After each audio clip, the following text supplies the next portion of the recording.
देखिए first number को हल कर रहे हैं, क्या बोल रहा है प्रश्न में। फर्स्ट नंबर बोल रहा है आकृति 6.28 में x और y के मान ज्ञात कीजिए, फिर दर्शाइए कि ए बी समांतर है सी डी का। मतलब ज्ञात करना है क्या, x का मान ज्ञात करना और y का मान भी ज्ञात करना है और प्रूव्ड भी करना है।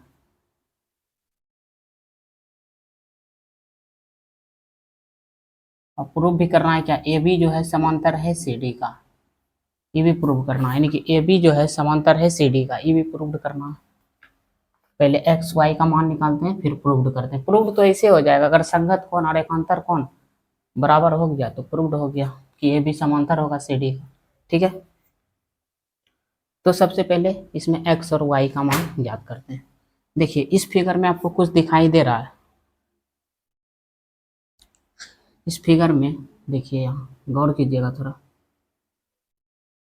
इस रेखा को गौर करते हैं। ठीक है, इस रेखा को 50 डिग्री और x डिग्री दोनों मिला करके कितना 180 का कोण बनेगा। बनेगा कि नहीं बनेगा, फिगर से देख रहे हैं, देखिएगा दोनों मिला के कितना कोण बनेगा 50 व x में, x से देखना है 50 और x से। ठीक है, 50 और x से दोनों मिला करके कितना कोण बनाएगा 180 का। तो 50 डिग्री जो x कोण x बराबर कितना 180 का कोण बनाएगा। ठीक है, तो कोण x बराबर कितना निकल जाएगा 180 माइनस कितना 50, यानी कि बराबर कितना 130 डिग्री। ठीक है, कोण x का वैल्यू कितना निकलेगा 130 डिग्री निकलेगा 130 डिग्री। तो इसका वैल्यू कितना हो गया बच्चों, इसका वैल्यू हो गया 130 डिग्री हो गया। हमको x का मान पता चल गया, तो y का मान और y का मान भी पता चल गया। देखिए x का एकांतर कोण y हो रहा है कि नहीं, x का एकांतर कोण y हो रहा है। तो हम कह सकते हैं कि x जो होगा बराबर होगा किसका, y का। कैसे होगा, अंतः एकांतर कोण से, अंतः एकांतर कोण से, अंतः एकांतर कोण से x जो बराबर होगा y का होगा। अगर x आपका 130 डिग्री है तो पक्का y भी कितना होगा 130 डिग्री। x अगर 130 डिग्री है तो y भी कितना होगा 130 डिग्री, और हमको निकालना था x और y का वैल्यू। ठीक है, तो x और y का वैल्यू तो दोनों निकल गया 130 डिग्री। ठीक है, अब देखिए हमको प्रूव भी करना है क्या ए बी समांतर है सी डी का। बहुत आसान है, अगर संगत कोण और एकांतर कोण बराबर हो गया तो कह सकते हैं कि ए बी समांतर होगा सी डी का। संगत कोण देख लेते हैं। अच्छा मान लीजिए ई 130 हुआ, ई 130 हुआ तो इसका सम्मुख कोण ई भी 130 होगा कि नहीं है, और y का वैल्यू कितना निकला है अभी 130 निकला है कि नहीं। देखिए संगत कोण भी बराबर हो रहा है कि नहीं, संगत कोण बराबर हो रहा है, एकांतर कोण बराबर हो रहा है। जब संगत कोण और एकांतर कोण दोनों बराबर हो तो हम कह सकते हैं कि ए बी जो है समांतर होगा सी डी का। तो लिखेंगे अतः x बराबर 130 डिग्री और y बराबर भी 130 डिग्री। ये तो आंसर आ गया। अब प्रूव्ड क्या करना था, ए बी समांतर है सी डी का, तो लिखेंगे हाँ हाँ हाँ ए बी समांतर है सी डी का। प्रूव्ड कैसे है, कैसे है, क्योंकि क्योंकि संगत कोण, संगत कोण और एकांतर कोण, एकांतर कोण बराबर है। जब संगत कोण और एकांतर कोण दोनों बराबर होगा तो हम कह सकते हैं ए बी जो है समांतर होगा किसका, सी डी का, क्योंकि संगत कोण और एकांतर कोण बराबर है। नहीं हो रहा है संगत कोण एकांतर कोण बराबर, देखिए ना 130 130 संगत कोण एकांतर कोण 130 130 एकांतर कोण संगत कोण दोनों बराबर हो रहा है। तो हम कह सकते हैं क्या, ए बी जो है समांतर होगा सी डी का। उम्मीद करते हैं समझ में आया होगा।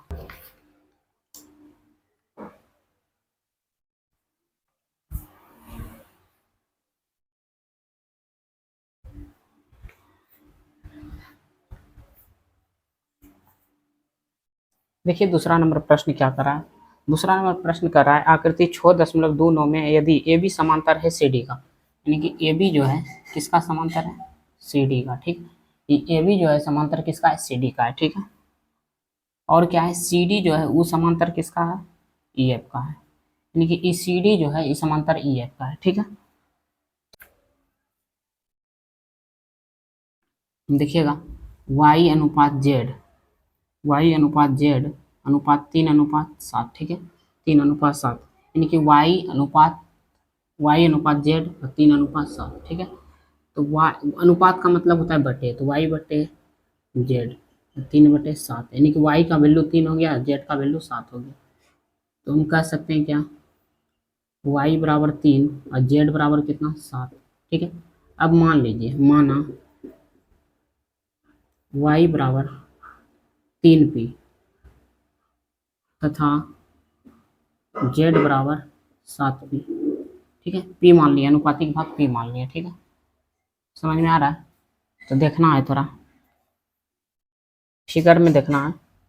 देखिए e जब y है तो ये क्या हो जाएगा, y होगा कि नहीं, सम्मुख कोण से क्या होगा, y होगा, होगा कि नहीं, फिगर में देखना है। ये y है तो ये क्या होगा, y होगा। y बराबर यहाँ लिख देते हैं, y बराबर y होगा कैसे, सम्मुख कोण से, सम्मुख कोण से, ठीक है। सम्मुख कोण से लिख दिए, y बराबर जो y होगा यहाँ का y होगा सम्मुख कोण से, ठीक है। गौर कीजिएगा थोड़ा, y प्लस जेड यानी कि एक ही और की तिर्यक रेखा का अंतःकोण का योग कितना होता है 180 डिग्री, ठीक है। y और z में देखना है, यानी कि सी डी समांतर किसका होगा, ई एफ का, ठीक है, इसमें देखना है, ठीक है। सी डी समांतर ई एफ का। देखिए ई वाई और जेड जो होगा, ये दोनों का योग कितना होगा 180 डिग्री, एक ही ओर के अंतःकोण का योग कितना होता है 180 डिग्री। तो लिख सकते हैं कोण वाई प्लस कोण जेड बराबर 180 डिग्री, कैसे, एक ही ओर का अंतःकोण का योग, अंतःकोण का योग 180 डिग्री होता है।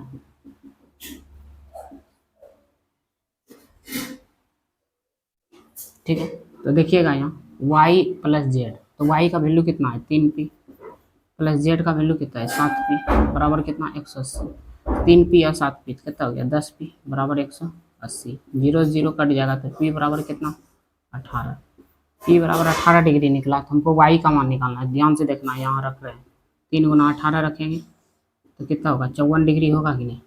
अब यहाँ देखना है थोड़ा जेड, 7 गुना इसमें 18 रखेंगे, 18 से कितना 26 से 126 डिग्री, यानी कि x का मान 54, x का मान 54 नहीं सॉरी y का मान 54, यानी कि e जो निकला ई y बराबर कितना निकला 54 डिग्री, और z जो है z बराबर कितना निकला 126 डिग्री। देखिए निकाल दें, y p का मान निकला 18 डिग्री, बस p का मान यहाँ रखें तो y और z का मान निकल गया।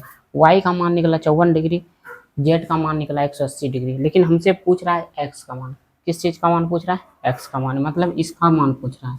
तो आराम से निकालेंगे, बहुत ही आसान है, हड़बड़ाने का कोई दिक्कत नहीं। देखिए जब ई जब कितना हो गया ई वाई 54 डिग्री हो गया, हुआ कि नहीं, तो ई भी कितना होगा बाबू 54 डिग्री होगा कि नहीं होगा। और एक ही ओर का अंतःकोण का योग कितना होता है 180 डिग्री, वैसे भी निकाल सकते हैं, ठीक है 180 डिग्री होता है, ठीक है। नहीं तो यहाँ एकांतर कोण से भी निकाल सकते हैं, डायरेक्ट ही निकालिए, एक ही ओर के अंतःकोण का योग 180 डिग्री से, ठीक है। आपका मन है जैसे निकाल सकते हैं। देखिए यहाँ 54 है, 54 तो इसका एकांतर कोण ही 54 होगा, और यहाँ पर का कोण कितना होता है रेखा पर का कोण 180, अगर 180 में 54 घट जाएगा तो x का मान 126 नहीं निकलेगा, निकल जाएगा, लेकिन हम निकालेंगे एक ही ओर के अंतःकोण का योग 180 डिग्री, यानी कि कोण x जोड़ कोण y, इसमें देखेंगे किसमें ए बी समांतर किसका है सी डी में, सी डी का इसी में देखना है, ठीक है ए बी समांतर है सी डी का। तो x प्लस वाई सॉरी देखना है इधर, x प्लस वाई बराबर कितना 180 डिग्री, कैसे अंतःकोण का योग, एक ही ओर का अंतःकोण का योग, एक ही ओर का अंतःकोण से, ठीक है समझ में आ गया। तो y का वैल्यू देखिए कितना है, कितना बाबू y का वैल्यू कितना निकला, y का वैल्यू 54, तो x प्लस 54 डिग्री बराबर कितना 180 डिग्री, तो x बराबर कितना होगा 180 माइनस 54 डिग्री होगा, घटेगा तो कितना 126 डिग्री। हमसे पूछ रहा था x का वैल्यू निकल गया कितना 126 डिग्री, तो लिखेंगे अतः x बराबर 126 डिग्री आंसर। उम्मीद करते हैं समझ में आया होगा, बहुत ही आसान क्वेश्चन था। देखिए तीसरा नंबर प्रश्न पढ़ रहे हैं, आकृति 6.30 में यदि ए बी समांतर है सी डी, ए बी जो है समांतर किसका होगा सी डी का, यानी कि ई ए बी समांतर हो रहा है सी डी का, ठीक है। ठीक है। उसके बाद देखिए, उसके बाद ई एफ लंब डाला गया है किस पे, सी डी पर। ई एफ जो है लंब डाला गया है किस पे, सी डी पर। सी डी पर लंब डाला गया है। ई एफ लंब हुआ, डाला है किस पे, सी डी पर। ठीक है। और जी ई डी का वैल्यू दिया है कितना, कौन जी ई डी का वैल्यू दिया है 126 डिग्री। तो हमको ज्ञात करना है कौन ए जी ई का वैल्यू ज्ञात करना है, कौन जी ई एफ का वैल्यू ज्ञात करना है, और कौन एफ जी ई का वैल्यू ज्ञात करना है। जी ई डी यानी कि जी, देखिए फिगर में, जी ई डी यानी कि पूरा यहाँ से यहाँ तक का कोण कितना दिया है, 126 डिग्री। ठीक है। थोड़ा गौर करेंगे, यहाँ से यहाँ तक का कोण कितना डिग्री का बनेगा, 180 का बनेगा, 180 का बनेगा। 180 फिगर में थोड़ा देखना है, फिगर से 180 का तो कैसे बनेगा, जी ई डी में इतना को कोण जोड़ देंगे और ई वाला कोण जोड़ेंगे तो 180 का कोण बना देगा। तो जोड़ते हैं जी ई डी, तो कोण क्या है, जी ई डी प्लस क्या, जी ई सी या सी ई जी, जो बोलिए सी ई जी बराबर कितना, 180 डिग्री। ठीक है। ठीक है। और जी ई डी का वैल्यू कितना, 126 डिग्री प्लस कौन सी ई जी बराबर कितना, 180। इधर प्लस में उधर जाएगा तो माइनस में, तो घटेगा तो कितना होगा, 10 में गया 6 तो 4, यहाँ 7 में गया 2 तो 5, 54 डिग्री होगा। कितना होगा, 54 डिग्री हो गया। 54 डिग्री कौन ची आ गया, ई वाला कौन आ गया, ई कौन जो आ गया, ई जो आया, ई कितना आया, 54 डिग्री। ठीक है। देखिए, और यहाँ से यहाँ तक का कौन दिया है 180 डिग्री, उसमें ई आपका समकोण है, कौन जी ई डी। ठीक है, समकोण है, जी ई डी समकोण है, सॉरी एफ ई डी समकोण है। और जी ई एफ, अगर 126 में ही समकोण घटा देंगे तो ये बच जाएगा जी ई एफ। तो हम देखिए कैसे लिखते हैं जी ई डी को, जी ई डी को हम कैसे लिख सकते हैं, कौन जी ई डी बराबर कितना, 126 डिग्री दिया है जी ई डी। ठीक है, जी ई डी। अब इसमें देखिए जी ई एफ, ठीक है, ई वाला कौन और एफ ई डी, ई वाला कौन, ये दोनों कौन जोड़ेंगे तब जी ई डी का बराबर होगा। तो हम कह सकते हैं क्या, कौन जी ई एफ जोड़ कौन एफ ई डी बराबर कितना, 126 डिग्री। ठीक है। और जी ई एफ का मान पता नहीं है, लेकिन कौन एफ ई डी का मान पता है कितना, 90 डिग्री, यानी कि समकोण जो हो रहा है, समकोण, ई वाला कौन नहीं हो रहा है, समकोण हो रहा है जो, तो एफ ई डी का मान कितना रखेंगे, इसके जगह कितना रखेंगे, एफ ई डी का मान 90 डिग्री। तो कौन जी ई एफ बराबर घट जाएगा 126 में 90 तो आ जाएगा 36 डिग्री। तो कौन जी ई एफ बराबर कितना, 36 डिग्री। ठीक है। उसके बाद देखना है जी ई एफ बराबर आ गया 36 डिग्री, ई कौन आ गया 36 डिग्री, यानी कि जी ई एफ यानी कि ई कौन निकल गया कितना, 36 डिग्री। 36 डिग्री तो हमको निकालना है कौन कौन, ए जी ई वाला कौन चाहिए, और कौन कौन चाहिए, एफ जी ई यानी कि ई कौन चाहिए। ठीक है। दोनों में से एक कौन अगर निकल गया ना तो आंसर आ जाएगा। देखिए हम निकाल लेते हैं। देखिए कौन जी, थोड़ा गौर कीजिएगा, कौन सी ई जी, सी ई जी निकला है कितना है, सी ई जी देखिए कितना निकला है, कितना 54 डिग्री। सी ई जी, ई जो कौन होगा बराबर किसका होगा, एफ जी ई का, यानी कि जी एफ ई जी एफ का होगा, ई जी एफ का या एफ जी ई बोलिए बराबर किसका होगा, एफ जी ई का। कैसे होगा बराबर, एकांतर कौन से,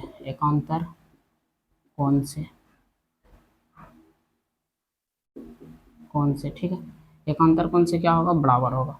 अगर सी ई जी 54 डिग्री है तो ई भी कितना होगा, 54 डिग्री।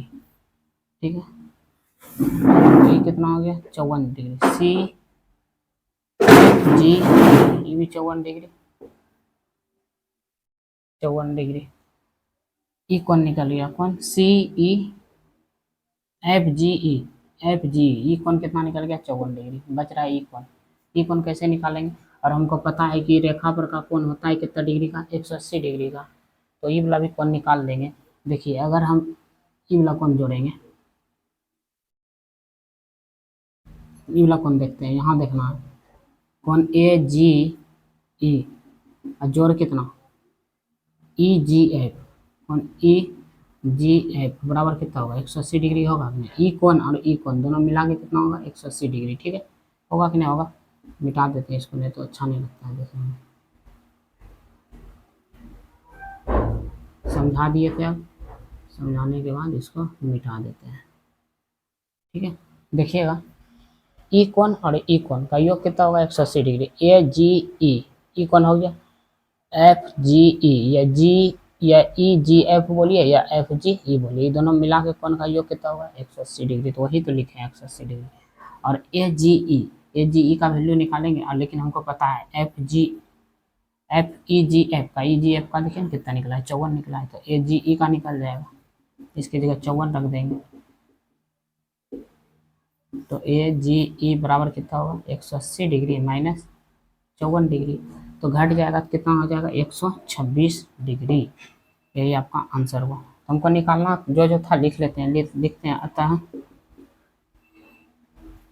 कोण ए जी ई बराबर कितना निकला 126 डिग्री, और कोण जी ई एफ 36 डिग्री। देखिए जी ई एफ 36 डिग्री में निकला। और कौन क्या एफ जी ई बराबर 54 डिग्री। यही तो पूछ रहा था, यही निकल गया आंसर। उम्मीद करते हैं समझ में आया होगा अच्छी तरह से।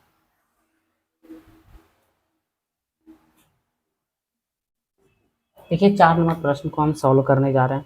आकृति 6.31 में यदि पी क्यू जो समांतर है किसका एस टी का, पी क्यू समांतर है किसका एस टी का, पी क्यू समांतर है एस टी का। ठीक है, उसके बाद क्या बोल रहा है कि कौन पी क्यूब आर बराबर 110 डिग्री दिया है। ठीक है, पी क्यूब आर बराबर 110 डिग्री दिया है, और क्या दिया है, और दिया है आर एस टी बराबर 130 डिग्री। ठीक है, आर एस टी बराबर 130 डिग्री। तो हमको ज्ञात करना है क्यू आर एस, यानी कि हमको ज्ञात करना है बाबू ई कोण ज्ञात करना है। ठीक है, ठीक है, ठीक है। देखिए नीचे संकेत बोल रहा है बिंदु आर से होकर एस टी के समांतर एक रेखा खींचे। एस टी के समांतर एक रेखा खींचेंगे, बिंदु खींच देंगे, खींच दिए। इधर भी बढ़ा दीजिए इसको, एस टी के समांतर रेखा खींच दिए। ठीक है, एस टी के समांतर रेखा खींच दिए, जैसे बोल रहा था खींचने वैसे खींच दिए। ये हो गया एस टी के समांतर रेखा खींचे। इसका भी मान कुछ रख दीजिए, ये भी मान रख दीजिए। ठीक है, ये भी मान रख दीजिए इसका। ठीक है, एस टी के समांतर रेखा खींचा। तो हम क्या क्या किए, हम खींचे, हम बिंदु आर से होकर एस टी के समांतर ये भी एक रेखा खींचा, ठीक है।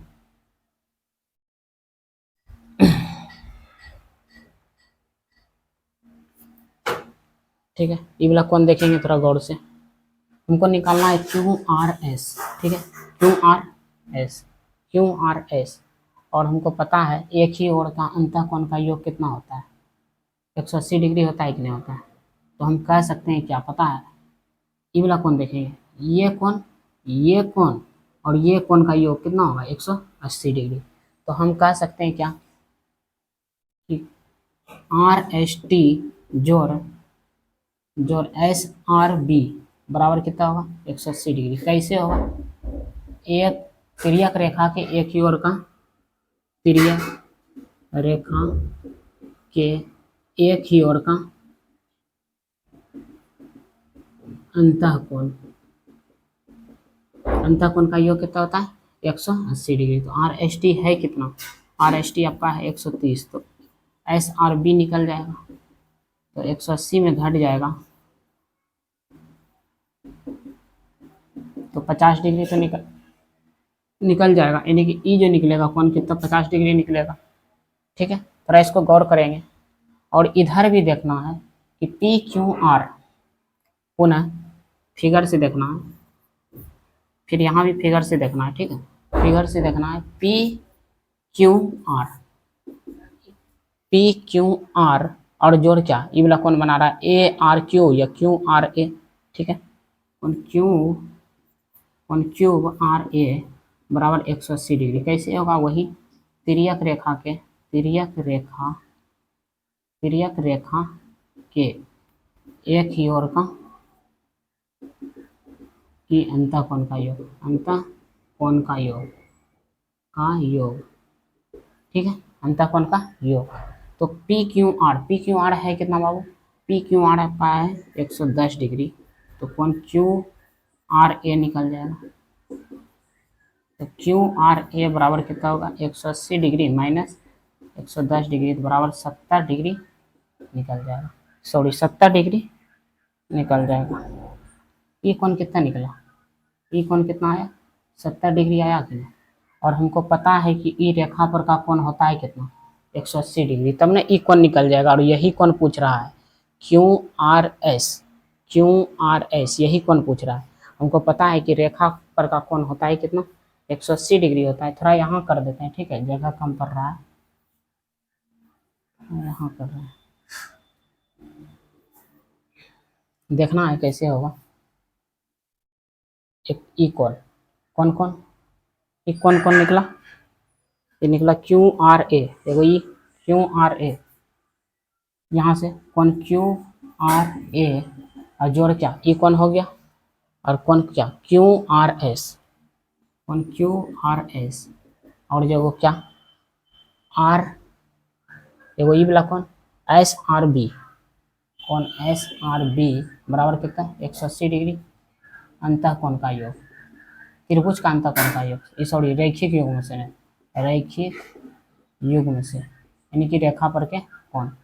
क्यू आर ए कितना निकला, क्यू आर ए 70 डिग्री, तो रख देंगे 70 डिग्री। क्यू आर एस तो निकालना है, छोड़ देंगे क्यू आर एस को। एस आर बी कितना निकला 50 डिग्री बराबर 180 डिग्री।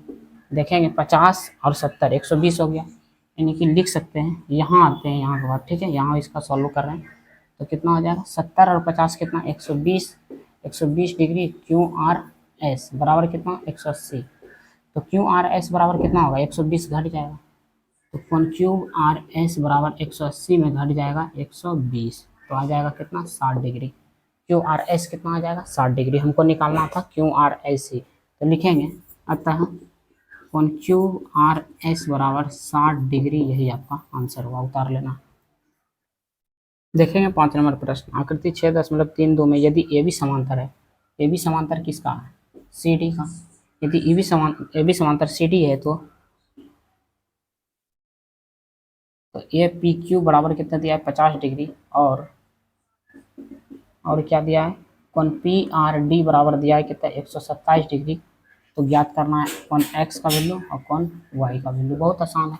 ये कौन ज्ञात करना है, ये कौन ज्ञात करना है, आराम से ज्ञात करेंगे, हड़बड़ाने का कोई दिक्कत नहीं। ठीक है, अच्छा यहाँ पर का कौन देख लेते हैं। ठीक है, यहाँ पर का कौन कितना डिग्री का बनेगा, 180 डिग्री का बनेगा, 180 डिग्री बनेगा। कैसे बनेगा, फिगर से देखेंगे, फिगर में देखना है थोड़ा, कौन क्या P Q R, sorry P R D, कौन पी आर डी जोड़ पी आर क्यूब, कौन पी आर क्यूब बराबर कितना 180 डिग्री। कैसे होगा, रैखिक युग्म से, रैखिक युग्म से। ठीक, पी आर डी का वैल्यू दिया है कितना, पी आर डी का वैल्यू कितना दिया 127 डिग्री, तो पी आर क्यूब बराबर कितना 180, तो पी आर क्यूब बराबर कितना निकल जाएगा 180 में घट जाएगा कितना 127, तो पी आर क्यूब बराबर कितना हो जाएगा, 7 में गया 2 तो 5, 53 डिग्री निकलेगा, 53 डिग्री निकलेगा, 53 डिग्री। पी आर क्यूब कितना आ गया, पी आर क्यूब कहाँ है, पी आर क्यूब ई 53 हो गया, ई 53 हो गया, तो इसका एकांतर कौन से ई कितना होगा, ये 50 नहीं होगा, देखना है थोड़ा फिगर फिर से, यानी कि कौन ए पी क्यूब बराबर किसका होगा, यानी कि ए पी क्यूब ये जो बराबर होगा पी क्यू आर का बराबर होगा, पी क्यूब आर का बराबर होगा। कैसे होगा, एकांतर कौन से, एकांतर कौन से, ठीक है, एकांतर कौन से। तो ई 50 डिग्री है, A P cube E 50 degree है, तो ई भी कितना होगा बाबू, 50 डिग्री होगा, यानी कि ई एक्स का वैल्यू कितना निकलेगा, 50 डिग्री हो गया। और त्रिभुज का अंतःकोण का योग होता है कितना, 180 डिग्री होता है। तो हम कह सकते हैं क्या, थोड़ा देखना ध्यान से देखिएगा, कोण पी और कोण क्यूब और कोण आर बराबर कितना, 180 डिग्री। कैसे होगा, त्रिभुज का अंतःकोण का योग, ठीक है, त्रिभुज का अंतःकोण का योग। अब पी क्यूब आर, तो देखिए क्यू का पी का वैल्यू नहीं निकला है, छोड़ देंगे, क्यूब का वैल्यू कितना निकला 50, आर का वैल्यू कितना 53 बराबर कितना 180। तो कोण पी बराबर कितना निकल गया, 50 और 53 कितना हो गया 103 बराबर 180। तो कोण पी बराबर निकल गया 180 में घट जाएगा आपका 103, तो कोण पी बराबर निकल गया 77 डिग्री। तो ये वाला वाई जो निकला कितना निकला, 77 डिग्री निकला कि नहीं निकला, निकला। तो हमको पूछ रहा था एक्स और वाई का मान, तो एक्स और वाई का मान निकल गया, तो लिखेंगे अतः एक्स बराबर 50 डिग्री तथा वाई बराबर 77 डिग्री, यही आपका आंसर होगा। उम्मीद करते हैं समझ में आया होगा। नंबर प्रश्न पढ़ते हैं और इसको हल करने का प्रयास करते हैं। आकृति 6.33 में पी क्यू और आर एस दो दर्पण है। देखो पी क्यू और आर एस दो दर्पण है, पी क्यू और आर एस क्या है, दो दर्पण है। तो लिखेंगे पी क्यू और आर एस दो दर्पण है, ठीक है, एन दिया हुआ है, दिया हुआ है, सॉल्व कर रहे हैं इसको ध्यान से। पी क्यू और आर एस दो दर्पण है, पी क्यू और आर एस क्या है, दो दर्पण है जो एक दूसरे के समांतर रखे गए हैं, दो जो एक दूसरे के समांतर है, यानी कि पी क्यू का जो समांतर होगा, पी क्यू समांतर किसका होगा, आर एस का, समांतर रखे गए हैं। एक आपतन किरण ए बी, एक आपतन किरण ई जो है ना, कौन किरण है, आपतन किरण, आपतन किरण, ठीक है, एक आपतन किरण ए बी दर्पण के पी क्यू से टकराती है, हाँ ठीक है, पी क्यू से टकराती है, पी क्यू से बी पर टकराती है, बी पर टकराती है, और परिवर्तित किरण ई कौन है, परावर्तन कोण, क्या है, परावर्तन कोण, ठीक है, परावर्तन कोण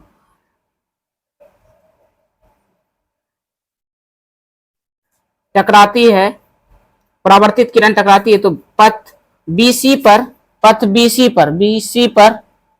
बीसी पर चलकर दर्पण आर एस सी पर टकराती है, ठीक है। तो पुनः सीडी के अनुदिश, फिर पुनः सीडी के अनुदिश परावर्तित होता है, यानी कि ई आपतन कोण हो गया तुम्हारा, ये कौन हो गया, परावर्तन कोण, परावर्तन,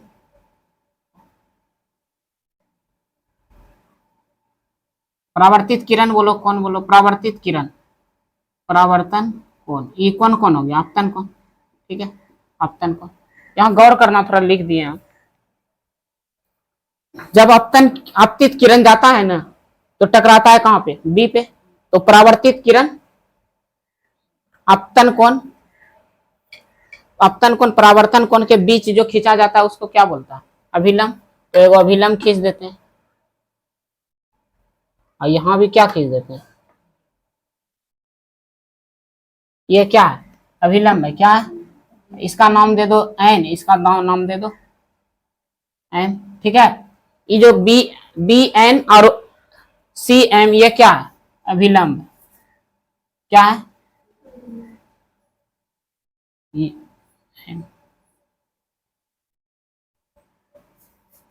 इसको एम कर दो रे, इसको एम कर दो, बी एम और एन सी एन क्या है, अभिलंब। तो लिखते हैं, थोड़ा गौर करना, कहते हैं बी एन, देखना पी क्यू पर लंब डाले, कौन सी बी एन, और क्या आर एस पर भी लंब डाले, क्या सी एन ना, सी एन लंब खींचा,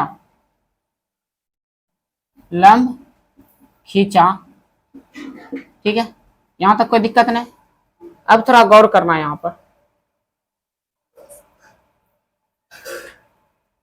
तो उसके बाद क्या कर रहा है, सिद्ध कीजिए, तो हमको बोल रहा है सिद्ध करने के लिए कि ए बी जो है समांतर है, ए बी जो है ये समांतर है सी डी का, यही हमको क्या करना है, प्रूव्ड करना है।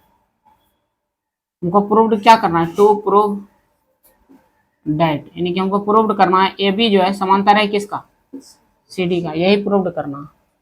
थोड़ा ई ब्लॉक कौन देखना, इसको मान लेते हैं 1, ठीक है, इसको मान लेते हैं क्या 2, इसको मान लेते हैं 3, इसको 4, ठीक है। अच्छा, कौन 1 और कौन 2 बराबर हो सकता है, देखते हैं, यहां देखना, कौन 1 बराबर कौन 2, कैसे बराबर होगा, अपतन कोण परावर्तन कोण का क्या होता है, बराबर नहीं होता है, अपतन कोण हमेशा परावर्तन कोण के बराबर होता है। तो यहां लिखेंगे अपतन कोण और परावर्तन कोण बराबर होता है, ठीक है, यहां लिख दिए अपतन कोण परावर्तन कोण क्या होता है, बराबर होता है। तो ये अपतन कोण हुआ, ये परावर्तन कोण हुआ, तो एक दूसरे का क्या होगा, बराबर नहीं होगा। तो उसी प्रकार हम यहां भी बोल सकते हैं कि कोण 3 जो है वो क्या है, 4 के बराबर है, यही इसी से अपतन कोण परावर्तन कोण का बराबर है ना। इसको मान लेते हैं, इसको समीकरण 1 मान लेते हैं, ठीक है, और इसको मान लेते हैं क्या, समीकरण 2, कोई दिक्कत है यहाँ तक, समीकरण 1 2, हमको सिद्ध करना है क्या, ए बी समांतर है सी डी का। अगर पता चलेगा एकांतर कोण अगर बराबर होगा तो पता चल जाएगा कि ए बी समांतर होगा सी डी का, इस टाइप में हिसाब हो चुका है, ए बी समांतर है सी डी का, तो पता चलेगा एक शर्त पे, जब एकांतर कोण बराबर होगा,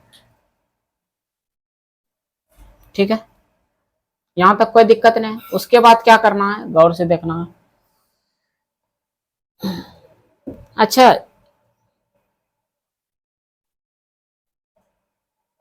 बी एम जो है, बी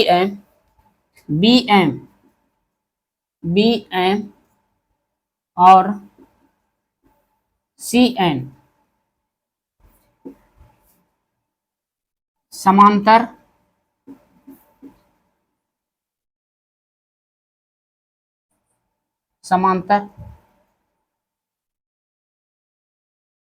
बी एम और सी एन क्या होगा, बी एम और सी एम क्या होगा, समांतर होगा कि नहीं होगा, बी एम और सी एन क्या होगा, समांतर होगा। कैसे होगा समांतर, बताते हैं, देखना, दो समांतर रेखाओं के बीच, दो समांतर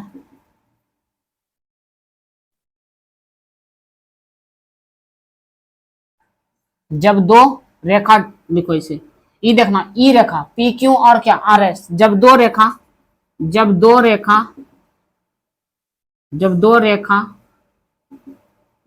समांतर होगा तो लंब भी क्या होगा, समांतर होगा, तो लंब भी समांतर होगा। समझ में आया, जब दो रेखा समांतर होगा तो लंब भी क्या होगा, तो हम कह सकते हैं बी एम जो है किसका समांतर है, सी एन का, बी एम जो है सी एन का समांतर है। अब थोड़ा गौर करना यहां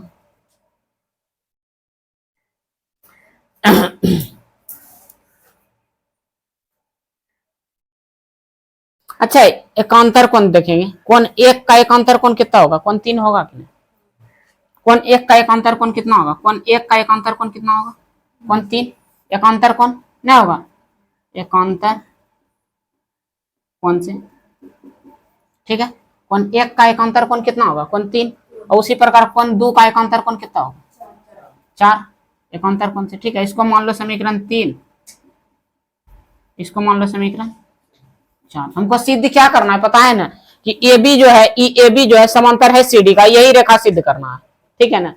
तो अगर मान के चलो एक अंतर कोण अगर बराबर हो गया तो पक्का क्या होगा, सिद्ध होगा कि नहीं होगा, सिद्ध हो जाएगा। तो समीकरण 3 और 4 को क्या करते हैं, जोड़ते हैं। समीकरण 3 तथा 4 को जोड़ने पर, तो जोड़ेंगे तो एक एक कितना हो गया, देखना इधर गौर करना, कौन एक जोड़ कौन दो बराबर कौन तीन जोड़ कौन चार, ऐसे नहीं जोड़ेगा। तो कौन एक पर आते हैं और कौन दो पर आते हैं, थोड़ा फिगर देखना, कौन एक और दो जोड़ रहे हैं, देखो यहाँ कौन एक और दो जोड़ रहे हैं, तो ए बी सी हो गया, ये दोनों को जोड़ेंगे एक दो तो ए और बी सी ने त्रिभुज बनेगा, बनेगा कि नहीं बनेगा, यहाँ गौर करना, आ रहा है नीचे। तो कौन क्या कौन त्रिभुज बना रहा है, कौन कौन बना रहा है क्या, ए बी सी बनाया कि नहीं, इसको जोड़े तो, और हम 3 और 4 को जोड़े तो कौन बना रहा है पता है, बी सी डी बना रहा है कि नहीं, बी सी डी, यानी कि कौन बी सी डी, कौन बी सी डी।